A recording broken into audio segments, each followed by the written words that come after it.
Bueno, ¿cómo están? Hoy en una fiesta importante, es el cumpleaños del padre Ricardo, 67 añitos. Bueno, un saludo fraterno, un saludo de amor a este padre, sacerdote, amigo, que tenga un hermoso, pero hermoso día. Que bueno, que Dios lo siga iluminando para seguir trabajando por el reino de Dios con esa comunidad de María, Madre del Redentor. Un abrazo gigante, Ricardo. Bueno, y hoy vamos a hablar, voy a hacer una tarde de cuentos para reflexionar. Ustedes saben que los cuentos sirven para dormir a los niños, pero para despertar a los mayores, para despertarnos muchas veces de ese sueño de no darnos cuenta, por supuesto, de algo. Los cuentos tienen mucho que ver con nuestro interior, con nuestra espiritualidad, esas cualidades que nos inspiran para hacer lo que es apropiado, lo que es bueno para nosotros mismos y también para los demás. Esas cualidades que nos capacitan para llevar a cabo todo lo bueno. Pueden ser visibles en lo que decimos y en lo que hacemos. Son actos de misericordia, de justicia, ser caritativos con otros, compasivos, apreciar, difundir esperanza, compartir hospitalidad, ser agradecidos, practicar la humildad, defender la justicia. Bueno, y estos cuentos quería acompañar esta introducción con algunos de estos cuentos que me parece que nos sirven para todos. Tal vez sirva este día o alguno de estos cuentos para poder despertar de ese largo letargo que a veces estamos y no nos damos cuenta. Cuenta la leyenda que un viejo sabio que junto con sus 2 discípulos recorría los campos enseñando las lecciones básicas de la vida, llegaron a un campo desolador, triste y muy pobre. El sabio se dirigió a la casa, una casa realmente muy pobre, desvencijada, casi en ruinas, y pidió para pasar la noche en ese lugar. En esa casa vivía una familia extremadamente pobre, compuesta por un hombre ya mayor, su mujer y sus hijos casi adolescentes. Los discípulos, acostumbrados a ver pobreza, se sorprendieron de la forma tan miserable en la que esta familia vivía. El jefe del hogar les explicó que no podía compartir con ellos la escasa comida y que en la casita apenas cabían ellos. Pero el viejo sabio insistió y quedaron alojados en el pequeño establo y ahí pudieron pasar la noche. Solamente había en ese pequeño establo una vaca vieja y flaca. Esa vaca era el único sustento de la familia, ya que la ordeñaban todos los días y era su poca leche todo el ingreso con el que contaban. Cuando aún no había amanecido, el sabio despertó a los discípulos, les pidió tirar la vaca por el precipicio. Estos, no muy convencidos de lo que estaban haciendo, y después de cuestionarse un poco, lo hicieron. Y la vaca, amigos, la vaca terminó sus días en el fondo de dicho precipicio. Luego se marcharon antes de que el sol apareciera en el horizonte. Los discípulos, un poco preocupados, se cuestionaban el porqué de esa acción tan terrible, cruel, y se preguntaban de qué viviría ahora esa pobre familia. A los 2 años volvieron a pasar por ese campo. Apenas pudieron reconocer la casa. Era otra casa, una casa grande, pintada. Vieron que en el establo había más vacas y la huerta, una huerta totalmente sembrada. Al acercarse los discípulos y el viejo sabio y preguntarle al hombre qué es lo que había sucedido, cómo se había dado este cambio, este buen hombre les relató lo que había pasado. Después de que ustedes se fueron, ocurrió una gran tragedia. Nuestra vaca se salió del corral y se mató al caer por el precipicio. Y les contó las angustias de quedar sin el magro sustento. Y como no les quedó más remedio que ponerse a trabajar para otros granjeros, aprendieron a sembrar su huerta. Así descubrieron que comían mejor, y al vender lo que sobraba, pudieron comprar 3 nuevas vacas y arreglar el corral, la casa y estar mejor. El viejo sabio miró a los discípulos, comprendió en su sonrisa que habían aprendido la lección. Muchas veces, amigos, no nos damos cuenta de lo negativo que puede ser para uno tener una vaca atada, dándonos lo suficiente para sobrevivir. Nuestros miedos, nuestros fantasmas nos impiden tomar las decisiones correctas para seguir superándonos en la vida, seguir avanzando en ella y poder crecer. Nos quedamos en nuestro lugar de confort porque nos sentimos bien, y cada uno de nosotros en su fuero interno tiene una vaca atada y la sigue usando sin saber que a lo mejor el día que no la tengamos tenemos que crecer, tenemos que aprender a crecer. Y esa es la verdadera sabiduría, poder soltar la vaca atada y dando pasos para vencer nuestros miedos, nuestras inseguridades, para tener un buen juicio, para poder tomar decisiones correctas, para seguir avanzando, superándonos. Y tal vez esa vaca atada no lo permitía, o no lo permite. Tal vez es hora de que cortes el cordón de esa comodidad en la que estás, aferrado a la que estás, y empezar a superarte, empezar a ver, empezar a ser creativo para ver otras oportunidades, para salir a buscarlas. Esto sí, convencidos de que por supuesto vamos a poder hacerlo. Pero para eso hay que trabajar nuestros miedos, nuestros fantasmas, nuestra baja autoestima, conocer los recursos que tenemos y decididos salir adelante. Esto es FM 105.1, Radio de la Parroquia María Madre del Redentor, en este jueves 27 de octubre, acompañándote en este programa Compartiendo Vida, hoy en una tarde de cuentos para guardar en el corazón. Ya volvemos, gracias Sandri por poner un tema musical, y ya estamos con todos ustedes. El primer cuento, que fue La vaca atada, es un ejemplo de cuántas veces estamos estancados en el mismo lugar. Los mejores hombres y mujeres no son aquellos que han esperado las oportunidades, sino quien salió a buscarla, quien las ha aprovechado, quienes han asediado a esa oportunidad y quienes las han conquistado. La conquista puede ser un amor, puede ser conocimientos, trabajo, riquezas materiales o espirituales. Y no te olvides que todo está a tu alcance.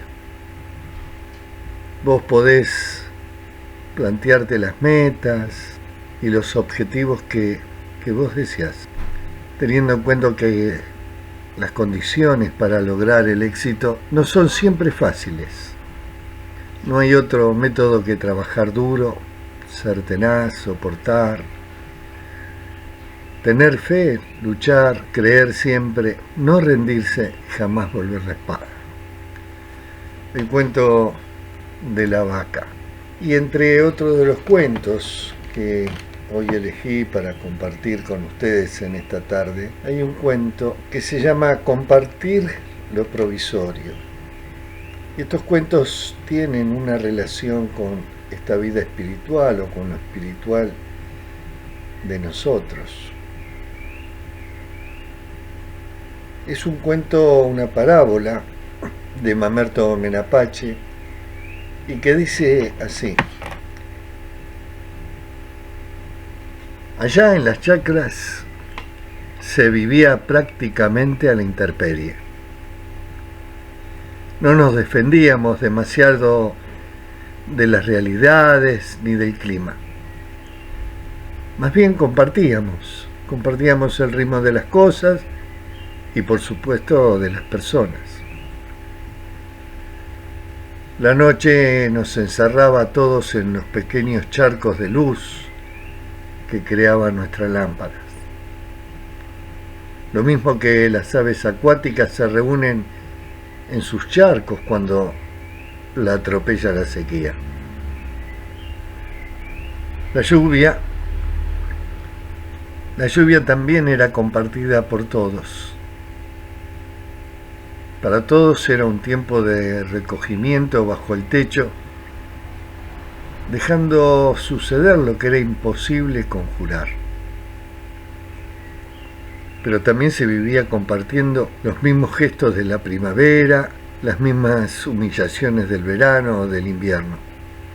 Porque cuando se vive a la intemperie, uno no puede hacer provisión del clima. Se vive el clima del momento con intensidad y compartiéndolo, sin reservarse de él nada para el día siguiente. Y tal vez lo único que se guardaba de un acontecimiento, bueno o malo, era el recuerdo de haberlo compartido y la capacidad de evocarlo en futuros reencuentros. Amigos, lo que sucedía con los acontecimientos sucedía también con los alimentos,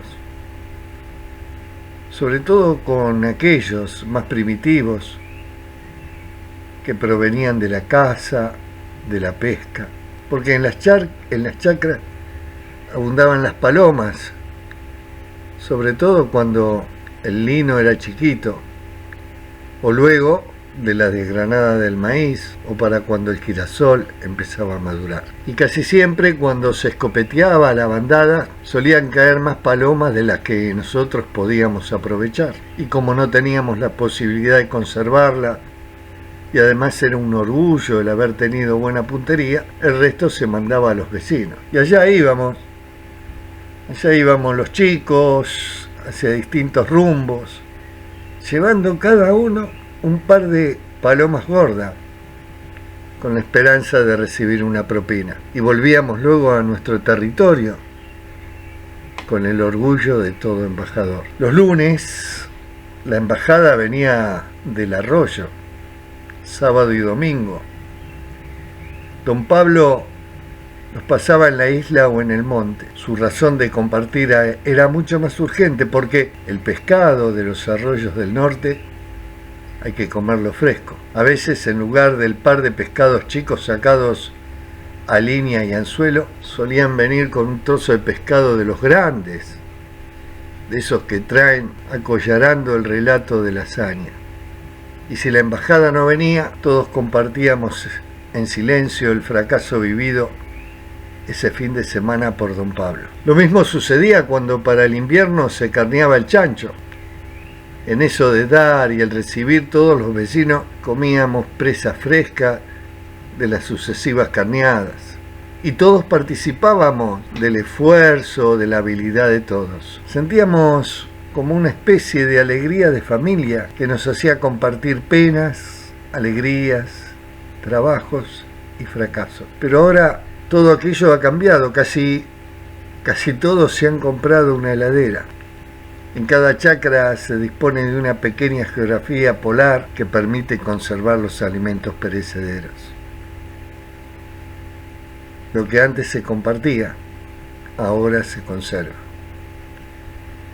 Y así don Pablo se condenó en los últimos años de vida a comer siempre pescado fresco los lunes, semifresco los martes y a partir del miércoles pescado conservado, lo que no dejaba de encerrar un peligro. Pero ya nadie supo más nada de sus éxitos o de su fracaso, lo que hizo que para él mismo la pesca perdiera mucho de su encanto, y también para nosotros en eso de cazar paloma. Desde que hemos optado por la heladera, nuestra alimentación y nuestra vida en las chacras ha perdido mucho de su variedad, de su capacidad de sorpresa, de ese sentimiento de totalidad que creaba el compartir. Nos defendemos mejor contra el clima y la intemperie, sí, pero nos estamos volviendo menos hombres. Publicado en el libro La sal de la tierra, editorial Patria Grande, esta hermosa parábola de compartir lo provisorio. Qué lindo es conocer ese compartir en el campo, ese compartir todas aquellas aventuras, desafíos que se suelen suceder en un lugar donde realmente se tarda en llegar el progreso, como la heladera, por ejemplo. Qué lindo aquello de compartir las noches, de compartir las charlas, de compartir los alimentos y las historias de cada uno de los gurises que ahí corrían, de la alegría de recibir una propina cuando llevaba algún alimento a alguno de los vecinos. Y también compartir las historias en esas carneadas, en eso juntarse los vecinos para compartir. ¿Y cuántas veces nosotros dejamos de compartir por nuestra comodidad? ¿Cuánto nos olvidamos de compartir? No te digo de compartir a lo mejor esto del alimento, pero sí que también lo podés hacer con aquellos que más necesitan. Pero esto de compartir una sonrisa, de compartir un te quiero, de compartir un abrazo, en la alegría de encontrarme con el otro. ¿Cuántas veces nos guardamos y no compartimos aquellos sentimientos que necesitamos demostrar, no solamente para nosotros, sino también para los otros? Y esta es la vida. La vida es un compartir con el otro. Es un compartir, es un crecer, es un amigarnos con nosotros, es un perdonarnos y perdonar al otro. Hermoso cuento de Mamerto Menapache, compartir lo provisorio. Esto es FM 105.1, radio de la parroquia María Madre del Redentor, acompañándote en esta tarde de este 27 de octubre, desde acá de Villa Devoto, para esta radio FM 105.1, en este programa Compartiendo Vida. Le voy a pedir a Sandra si es tan amable de pasar otro tema y ya estamos con todos ustedes. Gracias. Seguimos, amigos, acá en Compartiendo Vida, hoy en esta tarde de cuentos, y elegí un cuento de Jorge Bucay que se llama Darse Cuenta. Y a veces es importante darnos cuenta de lo que nos pasa, porque el darnos cuenta nos va a permitir poder hacer algo con eso que nos pasa. Y dice así: me levanto una mañana, salgo de mi casa, hay un pozo en la vereda, no lo veo y me caigo en él. Al día siguiente salgo de mi casa, me olvido de que hay un pozo en la vereda y me vuelvo a caer en él. En el tercer día salgo de mi casa tratando de acordarme que hay un pozo en la vereda, sin embargo no lo recuerdo y me caigo en él. El primer paso es ser capaz de contactar con lo que me está pasando. A pesar de que cada día se ha caído en él, el protagonista necesita 3 días para recordar que el pozo está ahí. Y aunque parezca evidente, no siempre, amigo o amiga, no siempre nos damos cuenta de que algo que nos ha acompañado durante más o menos tiempo nos está perjudicando. A veces sentimos que algo no anda bien, sin percatarnos o sin darnos cuenta de qué es, y a veces ni siquiera somos capaces de contactar con el daño que recibimos. Porque si no vemos el pozo, puede ser que tampoco veamos el daño que nos causa caer en él. El cuarto día salgo de mi casa tratando de acordarme del pozo en la vereda. Lo recuerdo y a pesar de eso no lo veo y me caigo en él. En el quinto día salgo de mi casa. Recuerdo que tengo que tener presente el pozo en la vereda. Camino mirando el piso, lo veo y a pesar de verlo, me caigo en él. El sexto día salgo de mi casa, voy por la vereda, recuerdo el pozo, lo veo, intento saltarlo, pero me caigo en él. A veces, a pesar de recordar que el pozo está ahí, seguimos cayendo en él. Y esto nos sucede cuando, a pesar de conocer algún elemento que repetimos o que sale automáticamente, no podemos evitar que aparezca. Por ejemplo, cuando nos sentimos atacados enseguida, callar algo que necesitamos, algo que necesitamos decir, tener miedo o dudar ante todo, fumar, comer en exceso. Y cada vez que nos encontramos dando la misma respuesta de siempre, al principio lo único que podemos hacer es aceptarla y tomar conciencia de ella, darnos cuenta de cómo nos hace sentir, para qué la usamos, cómo nos perjudica. En el séptimo día salgo de mi casa y veo el pozo, tomo carrera, salto el pozo, rozo con las puntas de mis pies el borde del otro lado, pero no es suficiente y me caigo en él. Séptimo día.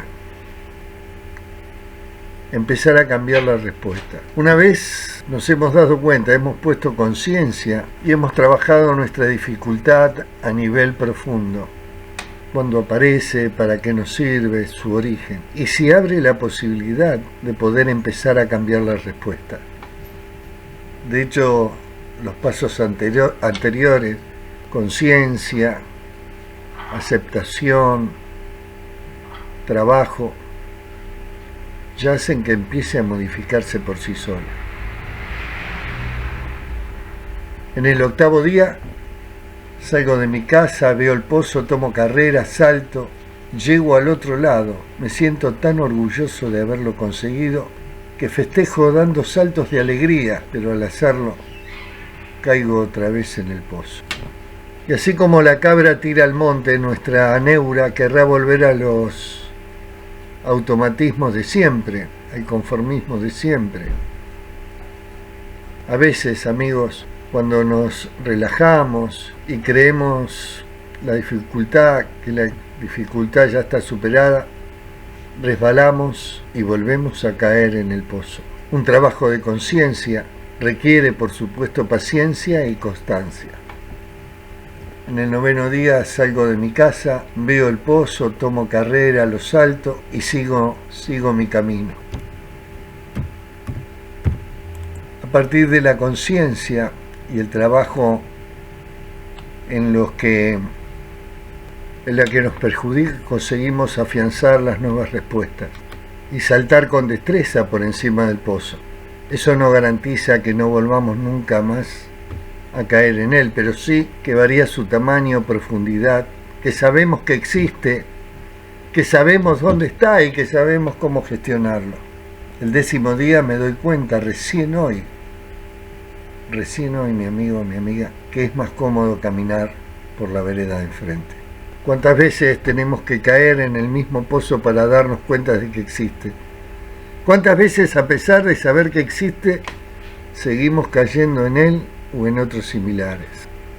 Cuando estamos inmersos en un problema, muchas veces no somos capaces de ver las distintas maneras en las que podemos abordarlo, solucionarlo. Por ayudarnos a ver otras opciones y nuevos puntos de vista, seguramente que una ayuda profesional nos puede acortar el camino cuando nos enfrentemos con nuestros pozos. Cuando abrimos nuestra conciencia, cuando nos damos cuenta, podemos observar que el camino que tomábamos solo era uno de tantos, el único que éramos capaces de ver mientras estábamos durmiendo. Porque una persona que no se da cuenta solo ve una manera de hacer las cosas. El darse cuenta es una actitud, una mirada interna que debemos desplegar y mantener presente todo el tiempo que seamos capaces. Estar atentos a lo que nos pasa. Desarrollar nuestra atención. Esa atención que nos ayude a despertar y a romper poco a poco ese sueño en el que andamos todos, hasta que somos capaces de despertar. Tropezamos con la misma piedra. Algunos dicen que la vida nos pone una y otra vez frente a aquello que necesitamos aprender. Y hasta que no lo hacemos, seguiremos tropezando con ello. Nos basemos o no en explicaciones más espirituales, lo cierto es que sin conciencia, sin el darnos cuenta, los pozos son invisibles a nuestros ojos. Y darnos cuenta, mi amigo, mi amiga, darnos cuenta es el primer imprescindible paso para poder transformar, gestionar, superar, eliminar o aceptar algo. Y cada uno de nosotros tenemos nuestros propios pozos, elementos que nos perjudican de una forma u otra. Algunos son internos, como los pensamientos, las emociones o nuestras actitudes propias, y otros son externos, como algunas relaciones, personas o situaciones en las que nos vemos envueltos. En cualquier caso, no siempre resulta sencillo percibirnos y aún menos superarnos o transformarnos. Todos funcionamos a partir de nuestro ego. Máscaras, emociones, roles y mecanismos inconscientes. Buena parte de estos mecanismos son tan antiguos que fueron o que se construyeron en nuestra infancia, y otros más recientes aparecen como costumbres y defensas que se desarrollan a partir de lo que estamos viviendo. Siempre nos empujan a responder de la misma forma. Hacen que la tarea de darnos cuenta y de aprender caminos distintos a veces resulte extremadamente complicada. La diferencia entre darnos cuenta o no es tan grande como lo que hay entre estar dormidos o despiertos. A pesar de que cuando soñamos sentimos que lo que estamos viviendo es real, solo cuando despertamos podemos darnos cuenta de que era un sueño. Nos desesperamos cuando nos vemos repitiendo ciertas actitudes, respuestas, emociones una y otra vez. Y lo que hacemos es tratar de modificarlas en un plano superficial y creemos que con el simple hecho de entenderlas a nivel intelectual pueden cambiar o pueden desaparecer. Y si bien el darse cuenta ocurre en el plano cognitivo, en primer lugar, eso que mueve nuestros automatismos está instalado en lo más profundo de nosotros. Y si no trabajamos a ese nivel, va a ser imposible liberarnos ni poder crear caminos alternativos.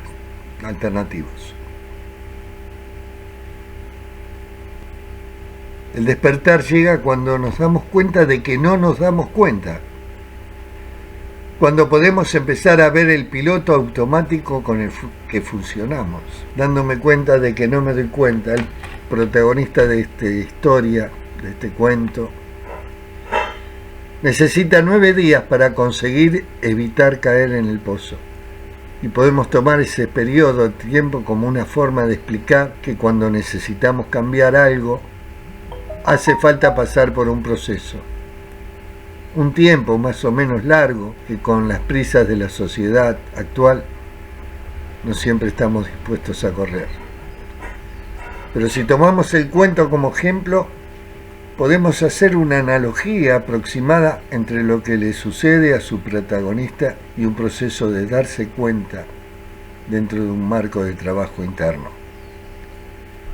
acompañado o no de una ayuda profesional. Esto es FM 105.1, radio de la parroquia María Madre del Redentor, en esta tarde de cuentos para reflexionar en este programa Compartiendo Vida. Gracias, Sandra, por otro tema. Seguimos en Compartiendo Vida en esta tarde de cuentos y quería contarles uno más del padre Mamerto Menapache, que se llama La Esperanza, y nos dice que la desesperación no es un camino sin salida. El camino sin salida es el del desanimado, el de aquel que ha perdido el coraje de seguir peleando porque la experiencia le ha lastimado la esperanza. El desanimado ha perdido el sentido de la lucha, tal vez peor, la fuerza para luchar. Es entonces cuando es necesario hacerlo crecer hasta la desesperación, suscitándole la bronca. La bronca sembrada sobre el desánimo hace nacer la desesperación.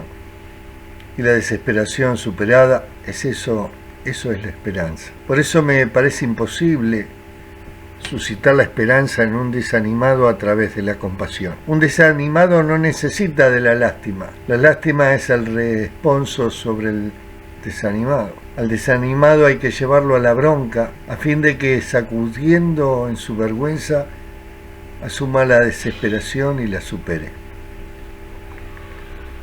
Y ahí, reconquistando el valor fundamental de su vida, emprenderá la lucha que no podrá sus garantías en las fuerzas personales ni en los dotes de su naturaleza, porque de ella se tiene la experiencia de su fragilidad.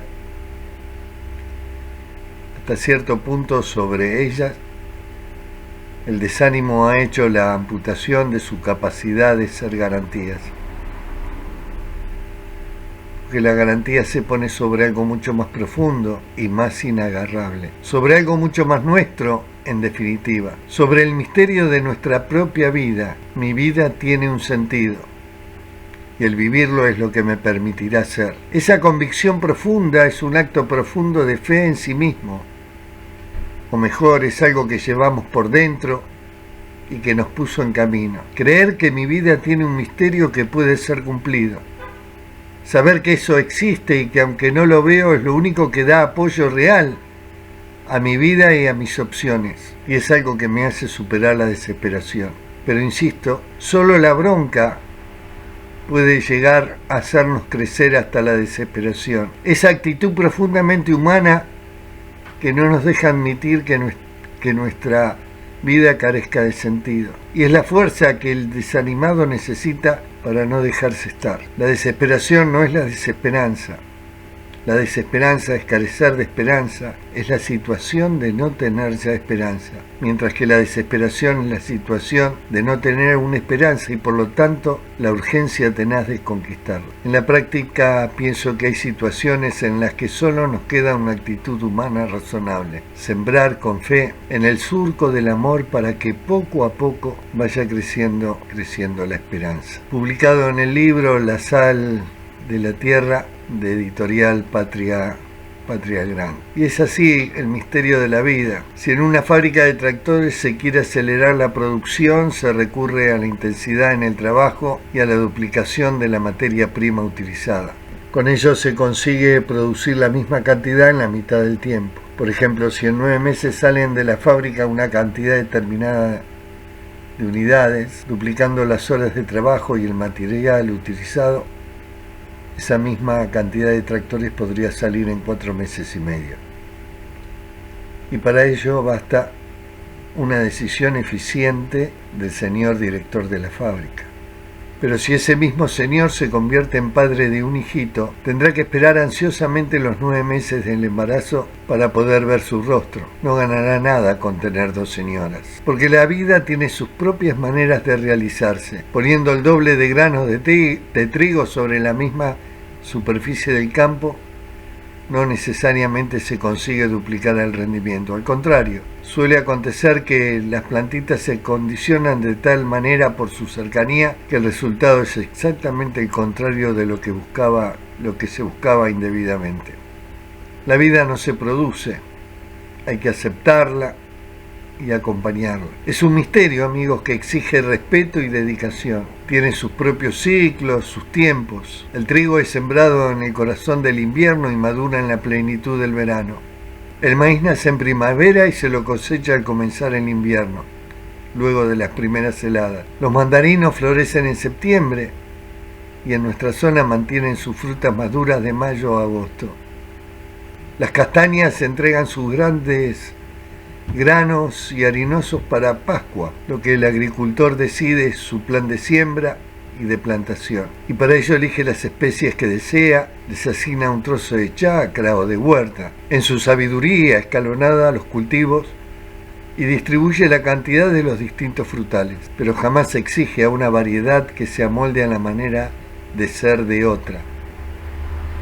Si quiere ciruelas, planta ciruelas, y cuando busca melones, no se emperra en sembrar sandías. Y todo esto, amigo o amiga, parece tan evidente, y sin embargo, lo que admitimos con naturalidad en la vida vegetal y animal, no lo queremos aceptar en nuestra vida espiritual. Tantas veces perdemos la paciencia ante la lentitud de los procesos de crecimiento propio o de los demás. Nos gustaría que en un impulsivo diera frutos de paciencia y le anulamos toda la riqueza de sus iniciativas. Exigimos a los niños que tengan madurez, la madurez que los grandes piensan haber conseguido, y con ello los hacemos apáticos a todo lo que no resulte eficiente. Y en la oración ni que hablar. Pretendemos engendrar al Espíritu Santo mediante técnicas ascéticas o con complicados métodos psicogimnásticos, y pensar que sería más sencillo pedírselo a nuestro Padre que está en los cielos, que, como lo afirmó Jesús, no nos negará su Espíritu bueno si se lo pedimos con actitud de hijos necesitados. La vida será siempre un misterio, pero real y presente en todas partes. Nos está permanentemente contando sus parábolas, si es que tenemos los oídos para oír y el corazón para escuchar. Contemplativo no es el que se encierra en sí mismo, evadiéndose de todo lo que le rodea. No es aquel que tiene los ojos dilatados y los oídos abiertos para rastrear las huellas de Tata Dios por ahí donde haya pasado, y donde veamos algo que vive, donde veamos que algo vive. El dedo de Dios está, por supuesto, ahí.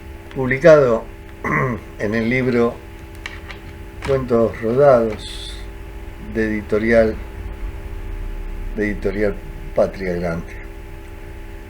Hermosos cuentos del padre Mamerto Menapache. Disfrutándolos en esta tarde de cuentos para reflexionar. Cuando volvamos, esta sería la última pausa, así que le pido a Sandra un nuevo tema y ya volvemos. Gracias. En Compartiendo Vida, en esta tarde de cuentos, y me quería detener en uno que en realidad es una meditación guiada para ver las verdaderas razones de nuestro fracaso. Se llama Obstáculos y dice así: voy andando por un sendero, dejo que mis pies me lleven. Mis ojos se posan en los árboles, en los pájaros, en las flores. En el horizonte se recorta la silueta de una ciudad.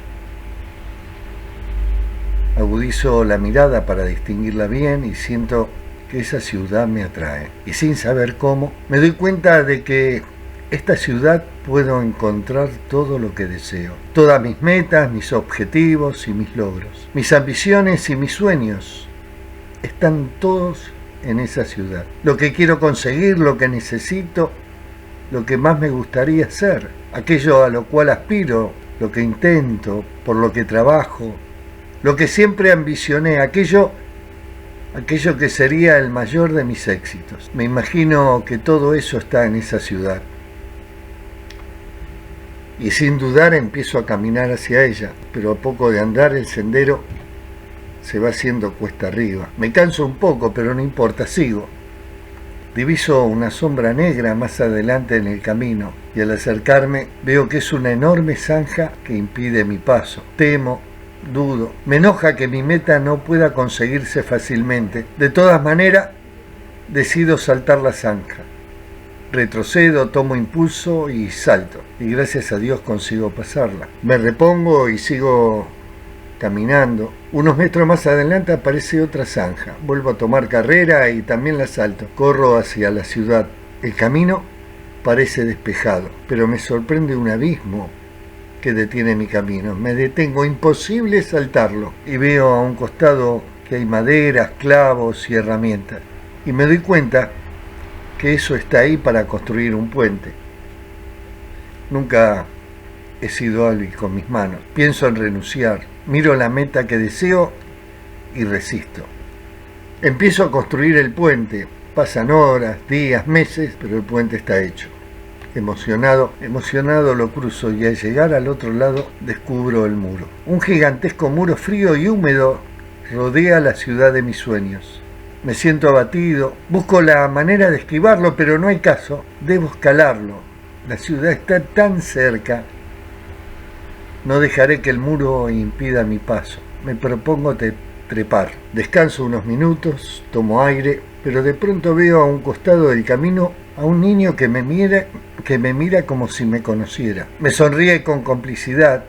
Me recuerda a mí mismo cuando era niño. Y quizás por eso me animo a expresar en voz alta mi queja. ¿Por qué tantos obstáculos entre mi objetivo y yo? El niño se encoge de hombros y me contesta: ¿por qué me lo preguntas a mí?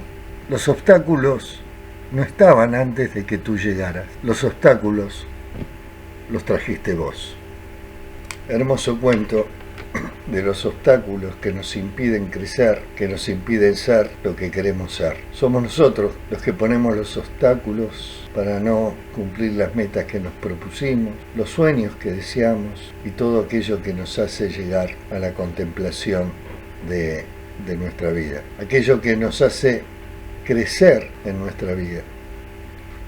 La mayoría de las veces estamos muy cerca de la meta, pero nuestros obstáculos, aquellos que llevamos dentro, los vamos poniendo y no alcanzamos nunca terminar de cumplir con nuestro sentido de vida. Para finalizar, elegí un cuento que tiene que ver con el Evangelio según San Mateo y que dice así: en la antigua Roma, en la época del emperador Tiberio, vivía un hombre muy bondadoso que tenía 2 hijos.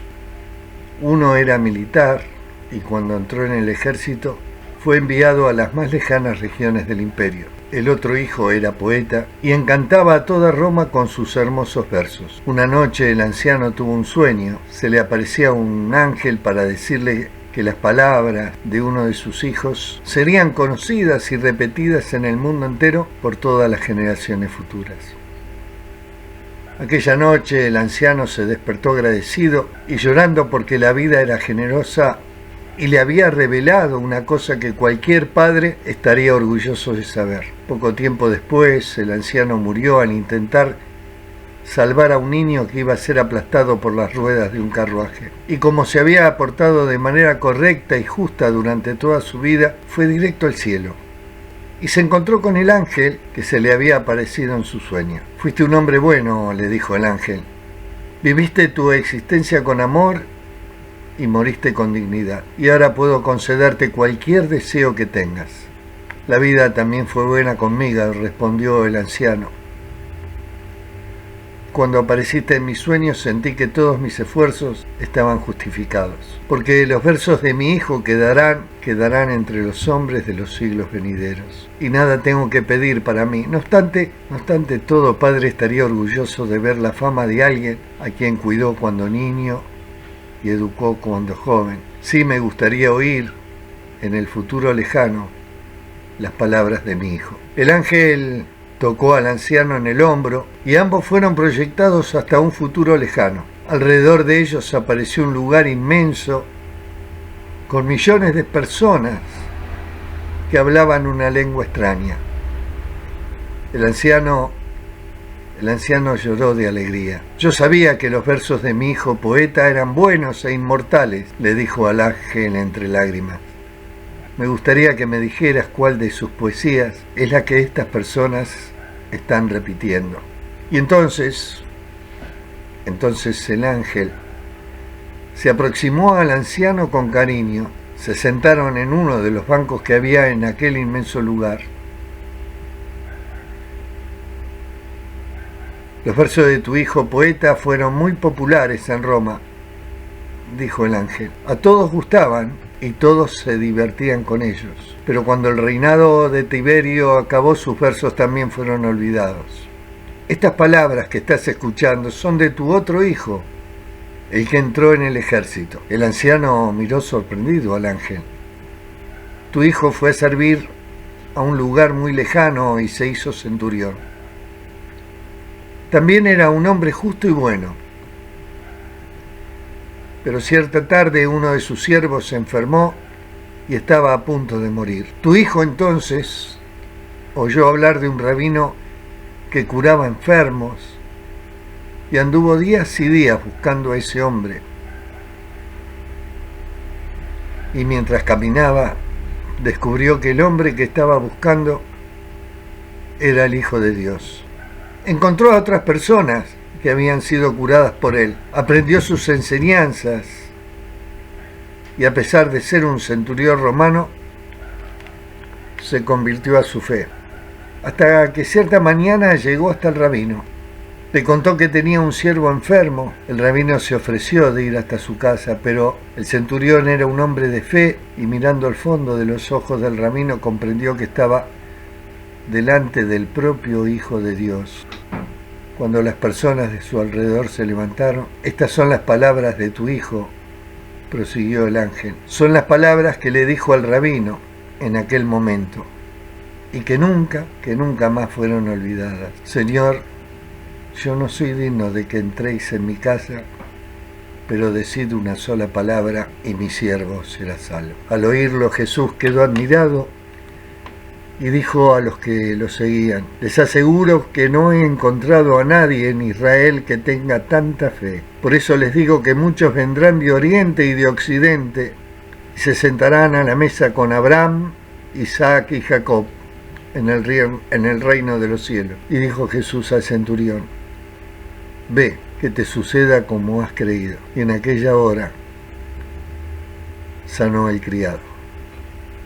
Los cuentos sirven para dormir a los niños y despertar a los mayores. Espero haberte podido transmitir en estos cuentos a encontrar un poco de paz y a mantenerla. A que puedas enfrentar hoy tus miedos y confiar en la fuerza que hay dentro tuyo. A que puedas entusiasmarte un poco más con la vida, amigarte con vos mismo, que es una tarea difícil. Ojalá haya podido transmitirte aceptar tus limitaciones, aceptar tus vulnerabilidades sin enojarte, a que puedas tomar más riesgos, a que puedas aceptar el cambio y también a cambiar de actitud. Al hacer que la comprensión y el perdón sean tus prioridades, de poder aceptarte así como sos,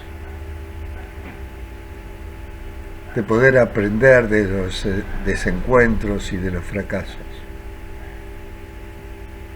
Espero poderte haber transmitido a que no idolatres a nadie y a que puedas encontrarte con vos y con Dios. Es mi deseo, amigo, amiga, que el sol brille siempre cálido y fraterno en tu rostro, que la lluvia caiga suavemente entre tus campos, que el camino siempre salga a tu encuentro, que el viento siempre esté detrás de ti y hasta que nos volvamos a encontrar o escuchar, que Dios te sostenga con el puño de su mano, así sea. Bueno amigos, será hasta el jueves que viene si Dios quiere, que tengan una buena semana. Gracias a todos, un saludo fraterno al padre Ricardo en su cumpleaños, y gracias a vos Sandra, gracias Vanessa y gracias a todos los que trabajan en esa comunidad para acercarnos más a Dios, para acercarnos más al Espíritu. Que Dios los bendiga y será, si Dios quiere, hasta el jueves que viene. Chao.